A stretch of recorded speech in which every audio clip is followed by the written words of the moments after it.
November 14నే ప్రపంచ మధుమేహ దినోత్సవంగా కూడా జరుపుకుంటాం. మధుమేహం లేదా డయాబెటిస్ అనేసి పిలుస్తూ ఉంటాం. సో, డయాబెటిస్ మిల్లిటస్ అని కూడా అంటాము. సో, ఇది ఏంటి ప్యాంక్రియాస్ అన్నటువంటిది ఇన్సులిన్‌ని ప్రొడ్యూస్ చేస్తూ ఉంటుంది మన బాడీలో.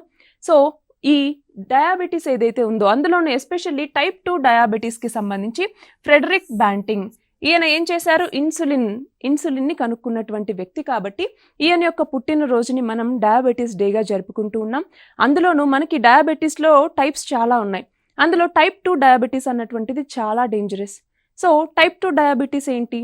అంటే ఒకటి ప్యాంక్రియాస్ అన్నటువంటిది తగినటువంటి ఇన్సులిన్‌ని ప్రొడ్యూస్ చేయలేకపోయినా, లేదంటే ఇన్సులిన్ ఏదైతే ప్రొడ్యూస్ అయిందో దాన్ని మన బాడీ సరిగ్గా కన్జ్యూమ్ చేయలేకపోయినా, అప్పుడు ఈ యొక్క లెవెల్స్ అన్నటువంటిది ఇన్సులిన్ లెవెల్స్ అన్నటువంటివి పడిపోతాయన్నమాట మన బాడీలో.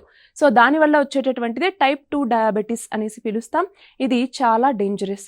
సో, దాని మీద మరింత విస్తృతమైనటువంటి అవగాహన కల్పించాలన్నటువంటిది ఈ రోజు యొక్క ముఖ్య ఉద్దేశం.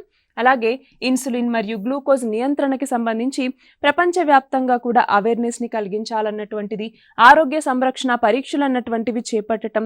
సో, ముందుగానే స్క్రీనింగ్ లాంటివి చేసి డయాబెటిస్ ఉంది అనుకుంటే స్టేజెస్ అన్నటువంటివి క్రాస్ అవ్వకుండా చూసుకోవటం లాంటివి ఈ రోజుకి సంబంధించి ఉద్దేశించబడినటువంటివి.